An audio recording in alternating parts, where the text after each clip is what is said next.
Okay, so fast food and healthy eating is what we are talking about today. Fast food increases the risk of obesity, poor nutrition, heart disease, and diabetes. A number of studies have linked fast food to health problems, including increased risk for obesity, poor nutrition, diabetes, heart disease, and stroke, which is no new news to us. We know that eating fast food is not a healthy option for us. Moderation is key. It's really not possible, not probable in life that we are going to be able to avoid fast food. We have so much going on: soccer practice, football practice, dance, 4-H, all sorts of different clubs, all sorts of different things going on. Everyone in your family is doing a different thing, going in a different direction. So it's not truly possible probably that we can avoid fast food. It is an easy solution. It's something quick, and in some cases it's very affordable as well for us. But moderation is key. It's not something that we do all the time, okay?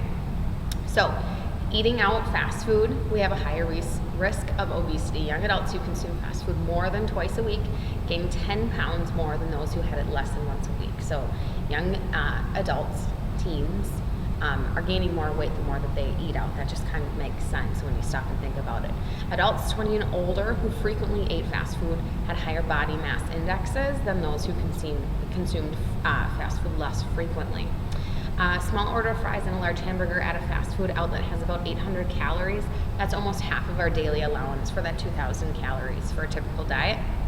Sweet and soft drinks, which are often sold with fast food meals, have been linked to obesity in several studies as well. We know that obesity contributes to a lot of problems as well, health issues.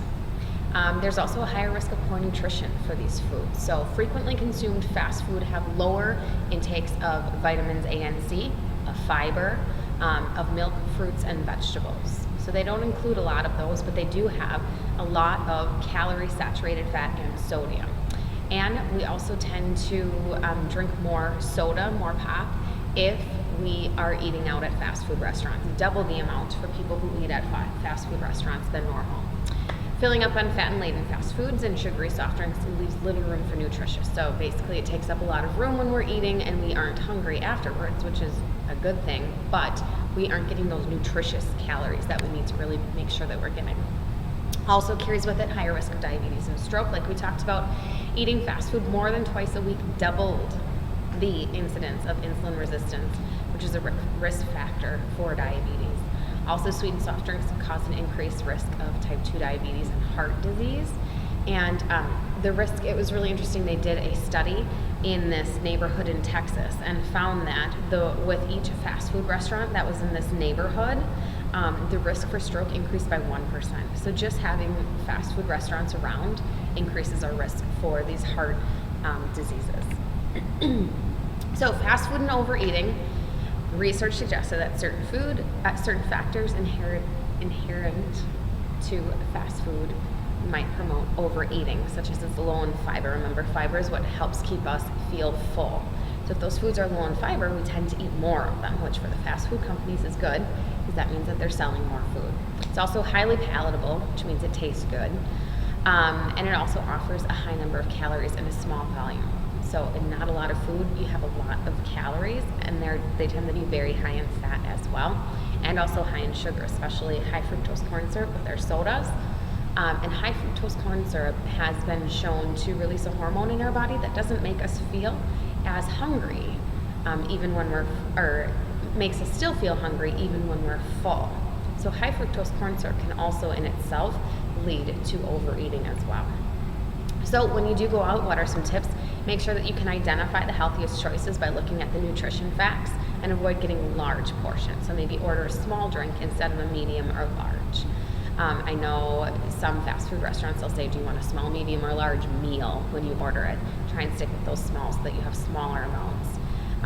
And look at the nutrition facts. Nutrition facts are available at every restaurant, so take a look at those. Order a grilled chicken sandwich. The American Heart Association says that will be a better choice than most burgers. Also, skip the deep fried sides, as good as they are, the French fries and all, maybe deep fried cheese curds, onion rings, things like that, and maybe get a small salad instead. Also choose water or low-fat milk instead of soda, and that'll help save you a lot of calories and give you more nutrients that you need as well. Superfoods are awesome. They are food, not drugs, that are powerful enough to help you lower your cholesterol, reduce your risk for heart disease and cancer, and also put you in a better mood. So it's estimated that 50 to 70% of suffering could be eliminated just based on what we eat and whether or not we move and how we move. So heart disease, diabetes, cancer, hypertension can all be impacted based on mainly what we eat, but also we need to make sure that we're getting physical activity as well. A healthy diet incorporating a variety of the following superfoods that we're going to talk about will help you maintain your weight, fight disease, and live longer. All of these foods are going to be real food. They are unprocessed, which is very key as well. So what are they? Beans. Beans help promote healthy cholesterol and high fiber and protein. So beans are a very good choice for us. Blueberries. Blueberries are the best berry that you can have. They help prevent cancer because they are very high in antioxidants. They also help prevent diabetes and age-related memory losses. Blueberries help with memory loss. So if you're having a hard time with memory loss, maybe your parents or people who are getting older, blueberries are going to be a good option to keep you sharp.